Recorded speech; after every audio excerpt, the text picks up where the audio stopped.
Hey everyone, what's up? Shamrock here with another quick guide for you. This one is actually not so quick. It's basically a full run of Nokhud. I snipped out the bosses, so it's just the trash.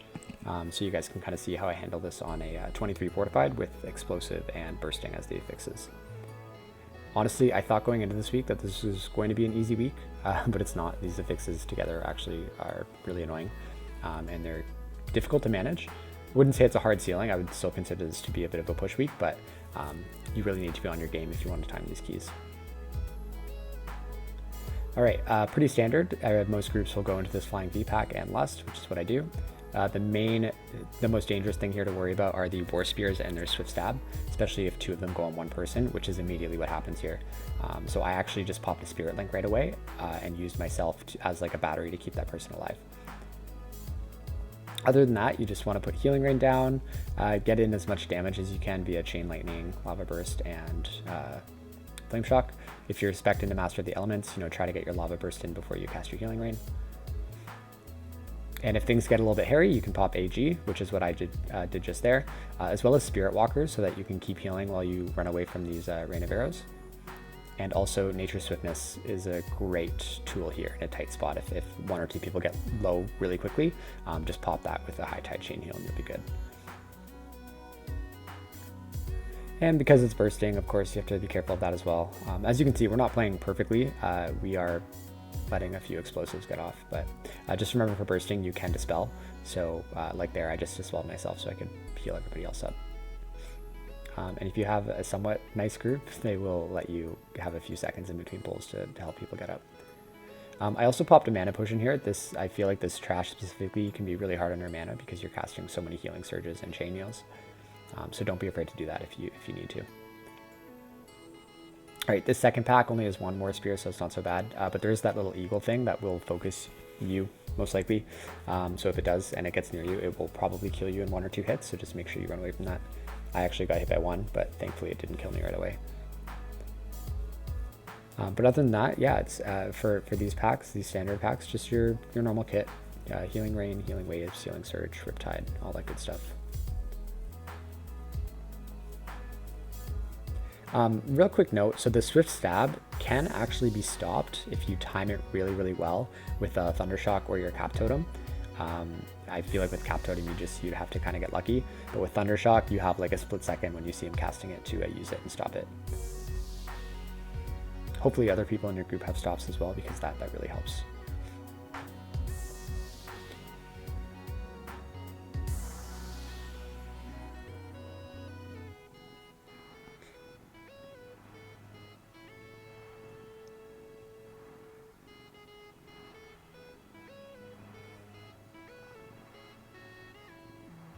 Okay, so someone died there. I believe I checked their death log. It was to a cleave, so just make sure that you're not standing in the cleave, and honestly, if anybody else is, there's nothing really you can do about it. Thankfully, 1 or 2 deaths here, or 3 or 4 even, is not a wipe, or not a bricked key. You still have a good chance to time it because they can fly back really quickly.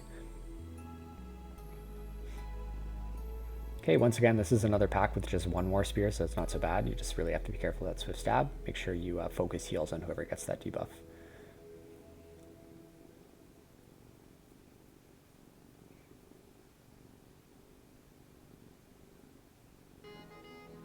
One thing I would say for these packs, if they're not going as smooth as you want them to, or on this week, with explosives, if they happen to go off, don't worry about using your cooldowns. Use them liberally. Either to be efficient and save mana, or to keep people alive.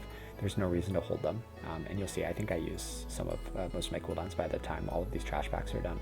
You really don't need anything for the first boss here. It's pretty easy to heal with no cooldowns, so just focus on keeping everybody alive during this trash.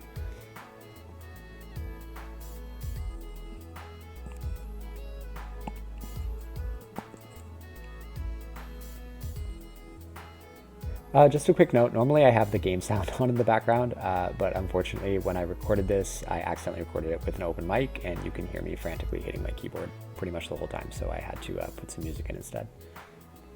Okay, this pack is probably the hardest pack out of all the Lance Master packs, just because there are 2 War Spears here, so you have to be careful, especially once again if they target the same person. As you see there, they targeted different people that time, so not so bad. Someone still died though. I think they got hit by the war spear thing, and then maybe they got hit by like a quick shot or something. I may check the death log after, I'm not sure. But yeah, like I said, if someone dies, don't worry about it. Focus on keeping everybody else alive. That person can fly back pretty quickly.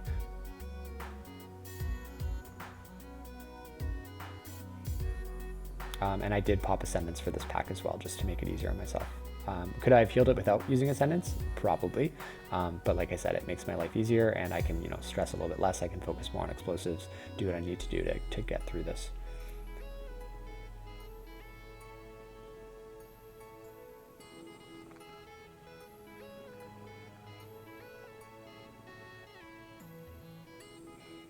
And then obviously I would say this, like not just with this dungeon or this pack, but with every pack, especially on Fortified, it can be really easy to forget about Thundering, just because there's so much going on and there's a lot of damage going out. So just, try to always keep in the back of your mind that Thundering is a thing, it will happen, and sometimes the other DPS will be just as busy as you are and they won't realize. So always be aware if you have that debuff or not.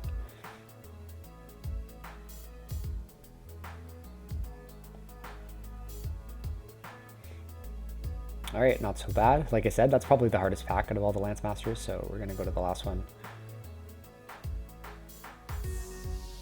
And then we'll be done with this first section. So it's not so bad. I'm not gonna say it's easy because it's not. There's definitely a lot of damage going out, but with what you have at your disposal, with your kit and your cooldowns, you can absolutely handle this. This time I actually popped Healing Tide. Once again, I probably didn't have to, but it was just to make my life easier. I don't need it for the boss. And also I'm running a little bit low on mana, so it's just a way to kind of help me with that.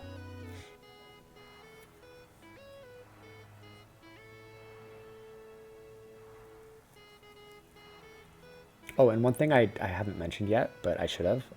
Thundershock and Cap Totem here are absolutely your friends. If anything, just to stop the multi-shots or the rain of arrows or whatever from the archers. It will make your life a lot easier if you can stop those. And like I said, if you get lucky and stop by a quick stab or a swift stab by the war spears, that is amazing. It will make your life way easier.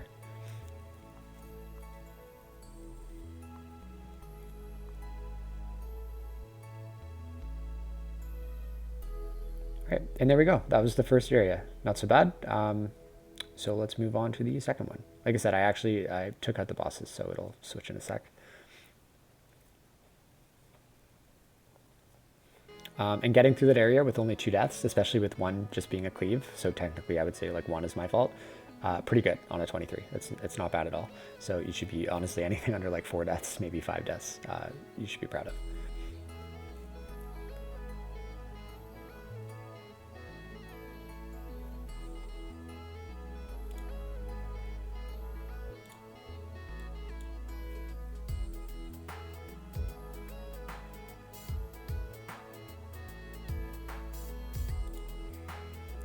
Okay, this whole section can be super hard. A lot of groups start up at the waterfall. If you have Lust available, if you don't, they may start down here and then go up when you have Lust, because that's usually where most groups do it. This is by far the easiest pack, just because you have 1 interrupt. The guys with the arcing bolts, I believe it's arcing bolt, arcing slash, arcing something, it can really truck the tank, so use Cap Totem, arcing strike, there it is. Use Cap Totem and Thundershock to stop those when you can. Although if your tank is good, I'm pretty sure that they can just like move out of the way and avoid it, but they don't always do that. So stopping it is better than not stopping it. Before starting your dungeon, if you're doing a Nokhud, I would absolutely advise that you figure out with your group who's going to be focusing what for this section of interrupts. The 2 main guys to worry about are the Storm Caller and the Storm Speaker. The Storm Caller are the big guys that can't be stunned. There's one in this group here. And then the Storm Speakers are the smaller guys that can be stunned, they can be popped up.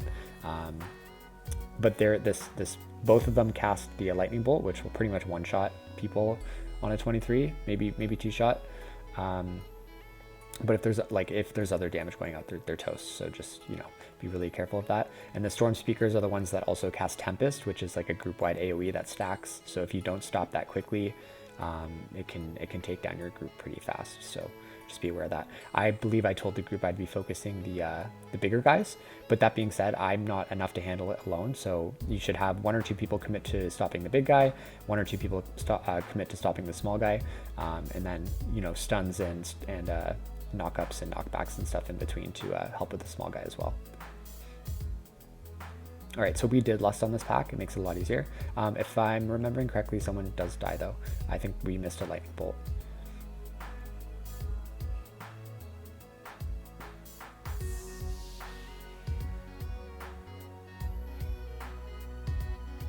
Hopefully your group is helping out with explosives here, but if not, I wish you the best of luck because it's really hard to handle all of this and explosives at the same time. Which is another thing to maybe warn your group about too. And yeah, somebody just died there. I believe I checked their death log after, and it is one of the storm bolts that got off.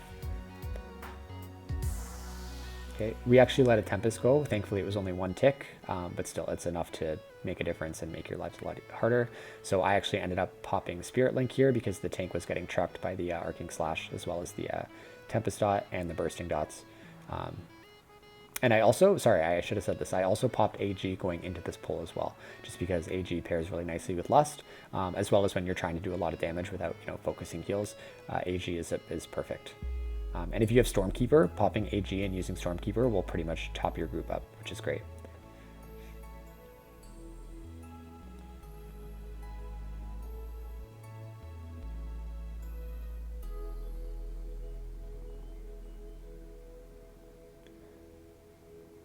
All right, not bad. And honestly, it would have been easier if had that person not died.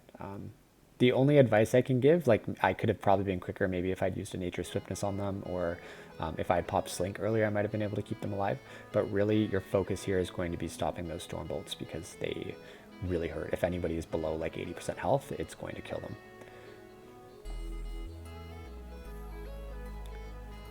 All right, going to the third group. This group I find is probably the second hardest out of all of them. Technically, maybe you'd call it the hardest because you don't have Lust during it. But once again, it's all about making sure you stop these Storm Bolts and stop the Tempest. This one also has a, I forget what they're called, but it's like the Lightning Shield dudes. And they pop a buff on themselves. It's like a Lightning Shield that you need to purge. If you don't purge it and the group, the Storm Shield, sorry, I just purged it there. If you don't purge it and the group doesn't DPS the shield down in time, it will destroy your group, like it actually wipes you, which I've only ever seen like happen once, I think, but still something to be aware of. Don't forget about purging that.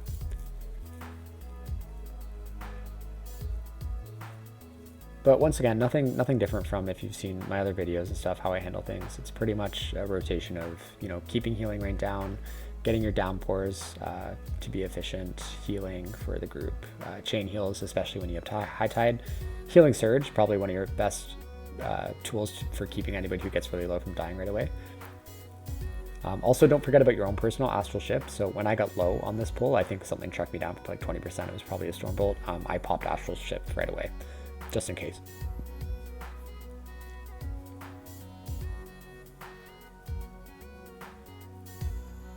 All right, nice. We have one more group left with the Stormcaller, and then we're also doing this this group that like pats around the boss. You actually don't have to do this group. It just means you have to be careful when you're doing the boss, because it kind of like it's actually a lot easier than it sounds. You just stay away from the area where the pat is going. But most groups will do this pat, so you need to be ready for it. The main thing to watch out for are the thunderclaps, which is like this little blue swirly that he puts around himself that will kill you if you're standing in it. This thunder strike, storm strike, whatever it's called, that you need to interrupt. And then he does a uninterruptible chain lightning, and that's going to target somebody. And if they're not standing alone, it's going to hurt everybody that's close to them. So you'll see it's on that guy, and it trapped like 3 people there. So you really need to try and make sure your group is spread out for those.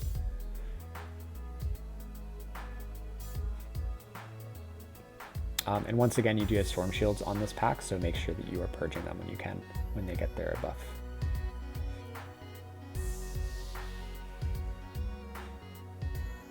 Just a note also, these guys are not, it's not possible to stun anyone in this pack, so don't even bother wasting your cap totem.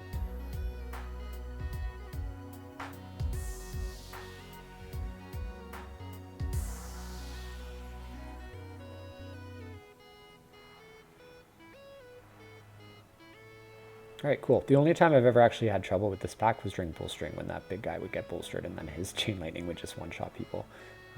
But that's, well, I'm sure we'll get that again some other week. Okay, last pack. This one is not so hard, but once again, it requires a lot of interrupts, so as long as you're on your game, you should be fine. I actually can't remember if anyone dies here. I don't think they do. Also, those little balls that go on the ground, if your DPS aren't collecting them, feel free to go ahead. They will boost your healing and your DPS. They're actually the same balls that happen during the boss fight as well.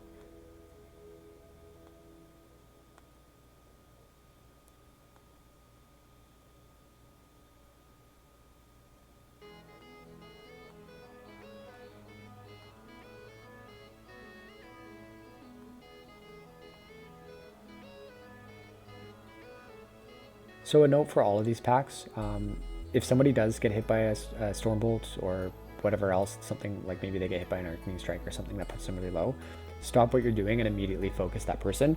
Your goal should be to get them back above 80% health so that if they get hit by something else, it's not going to one-shot them.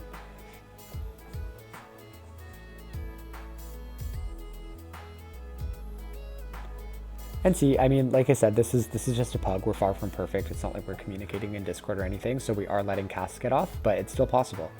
You just have to know who you're prioritizing to heal so that nobody gets one shot. All right, second area complete. Once again, not so bad. That being said, this area can be horrible if you don't have the proper interrupts or any coordination at all. So like I said, you're very important before the dungeon starts.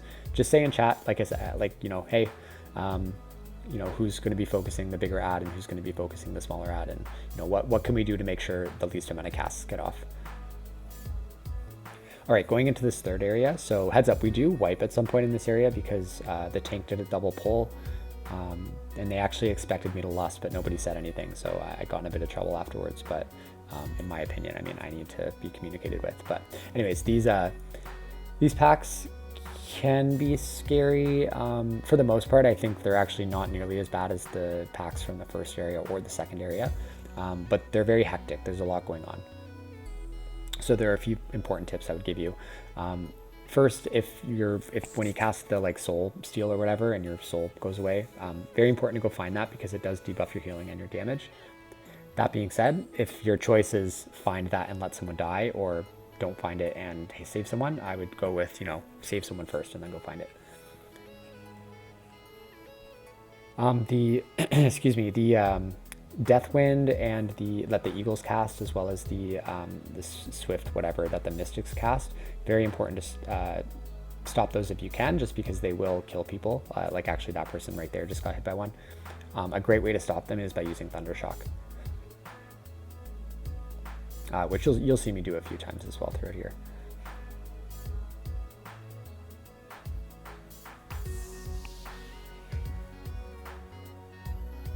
Another very important thing to stop are the warriors.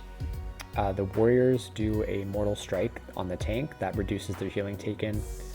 For some tanks it's not so bad, but if you have like a DK, like a Death Knight, it will really reduce their capacity to survive, especially in bigger pulls. So Thundershock is also a great way to stop those as well.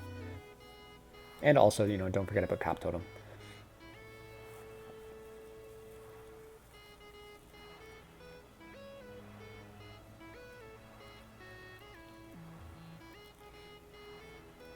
And another nice thing, if anyone does die during any of these trash packs, flying back, you know, basically takes less than a minute, so you should be fine. Unless it's a wipe, you shouldn't lose too much momentum if you lose a person. Okay, another tip I'll give here that I actually wasn't aware until a tank made me aware of it a while back, like a few weeks ago, when I was first learning the dungeons. But the Chant of the Dead that the like big guys cast. Or maybe it's the small guys. I don't know. Whoever casts Chant of the Dead, it's like this big green swirly on the ground. If any of the ads are standing in it, they will get a buff. It's actually being cast right there.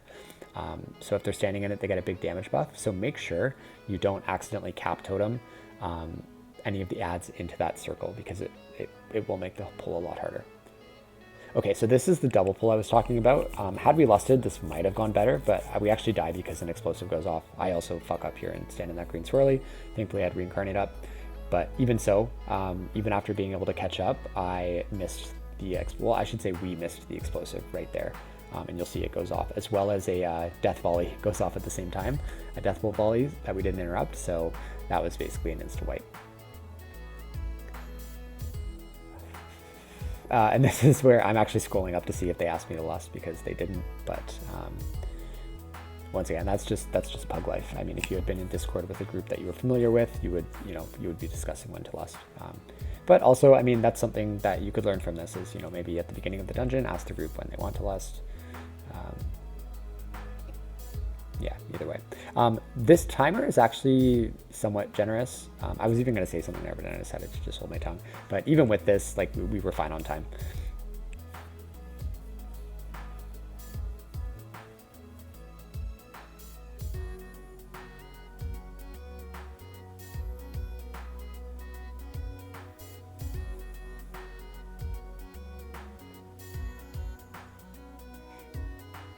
I guess, like, note, if your group is doing a double pull and you have lust up, maybe it's obvious to lust. I'm not sure. I don't know. I've been in a few situations where I've popped lust when I thought I should be, and I've gotten some pushback, or I've gotten yelled at for popping lust. So I usually wait until the group tells me to do it. That being said, I kind of count on them to tell me to do it before a pull starts, because I'm not necessarily looking at my chat box. But anyway, so we lust here. He doesn't even do the double pull anymore, but we just lust on this regular one, which is great because it makes it a little bit easier.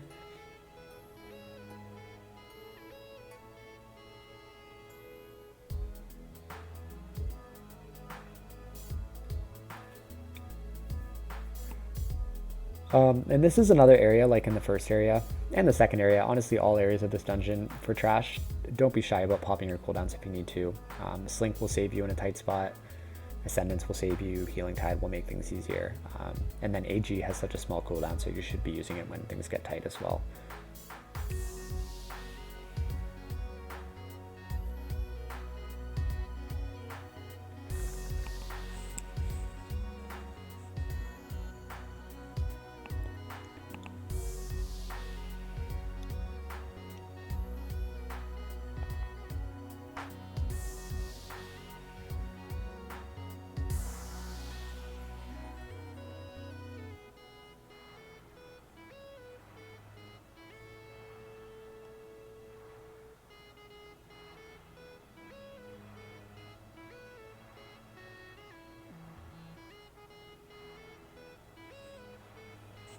And once again, just another standard pack, nothing special here. Make sure you're dodging these green circles, getting your soul when you can. Other than that, just weave some DPS in and keep everyone alive, and that's pretty much it. Anyway, I know that's a lot easier said than done, but I feel like this area out of the three is probably the easiest. If you can, make sure you're interrupting the Swift Wind that the Mystics cast. I think I said that before, but just because there's someone casting there, they give like a haste buff to all the ads, so it kind of sucks if those goes off, especially if there's a warrior in the group, because then they cast the Mortal Strike more often, and that can really truck the tank if they get a few stacks of that. Also, fun fact, if you have a Death Knight in the group and they are spec'd into Control Undead or whatever that's called, they can actually mind control the Mystics, and then you get the Swift Wind buff on your group, and it's actually cast quite often, and it's kind of like a mini lust. I believe it's 20% haste, so you can basically have that for this whole area if you have a Death Knight in here who's spec'd into that. Extra tip, if you have both a Death Knight and a Warlock, you can actually have the buff for the entire dungeon. However, it can get a little buggy because basically when you mind control that ad, once the Death Knight mounts or like mounts on the dragon to fly, the ad goes away, like it stops being mind controlled. So a way around that is to have a Warlock, like the rest of the team and the Warlock will fly to the next area, and then you can actually summon the Death Knight. And when you do that, the mind controlled ad will literally run across the map to you, and once it gets there, you get the buff again. I think you have to mind control it again once it gets there, but it's great. The only issue, like I said, is it can get buggy. If there's trash in the way that you haven't cleared yet, it will pick it up and then it will snap to you, and then you could break the keys. So in my opinion, it's not necessarily worth the risk, but it's a cool strategy. There was one time where we did it and it actually worked perfectly, and we had no issues with it, and it was great because we basically had lust for the entire dungeon.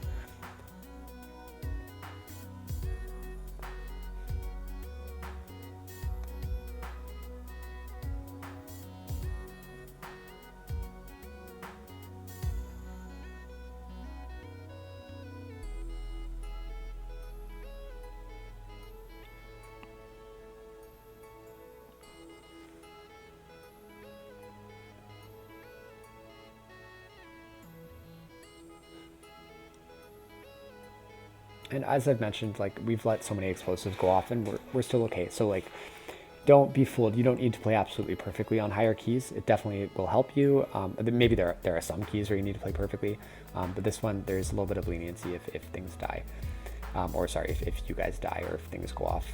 And also, as a good healer, you know, if an explosive goes off, if it's not one that wipes the group, you should be able to recover, right? You have so many tools. You can pop a slink plus an ascendance to literally like just immediately heal the group up. Ancestral guidance is a great way to top people up as big damage is going out. You have your personal astral shift. Ghost Wolf also acts as a DR personal. Trinkets, racials, healing tide, nature swiftness. There are so many things at your disposal to help if things go wrong. So yeah, there's a lot you can do. I know a lot of these packs are scary. They do a lot of big damage, but it's nothing that we can't handle with some you know, staying cool, planning, knowing what you have available, and yeah, just keeping a good head on your shoulders.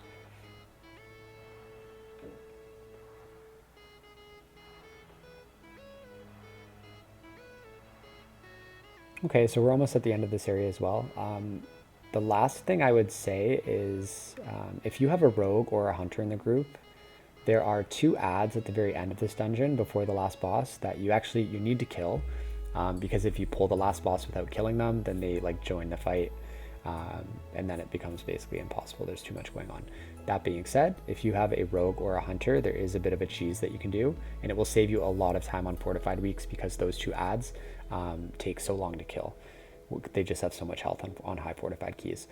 So what you do is the tank will actually pull the boss, and then the rogue or the hunter, or sorry, let me rephrase that. Wrong order. The hunter or the rogue will pull the 2 adds, and then the tank will pull the boss, and then the hunter and the rogue will vanish or feign death, and it basically de-aggroes those 2 mobs and allows you to tackle the boss without actually having to deal with those guys, and it's a huge time saver. So all of that being said, by the time you finish this area, you should have all 100% of your adds completed.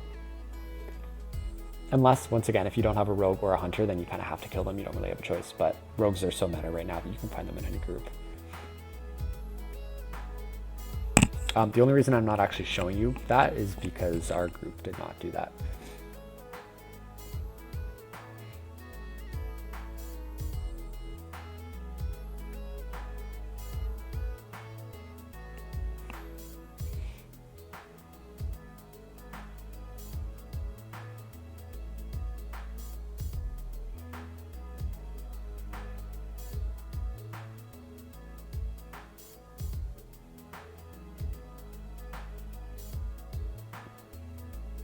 All right, and now it's time for the boss. So I think I'm gonna leave you with that. I hope this was at least somewhat helpful for you guys, just to kind of see my rotation and what I was using to handle some of the big damage, especially like in the ocean situations where, you know, you pop a handy slink or whatever.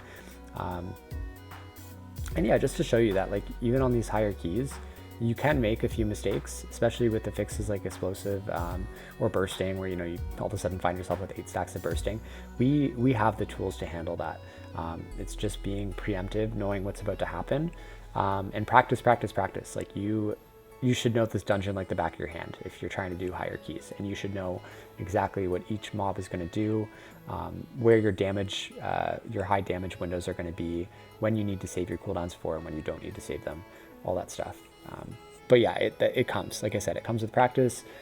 The more you do, the better you'll become. And I've said this in some of my other videos too. Don't get frustrated if you fail. Whether it's your fault, whether it's the group's fault, that's the nature of the game.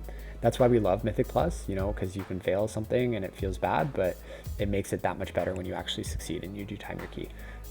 So yeah, just remember to have fun, keep practicing. Even if something seems impossible, eventually you'll get there, I promise you. And with that, I'll say good luck with your keys this week, and I'll see you next time.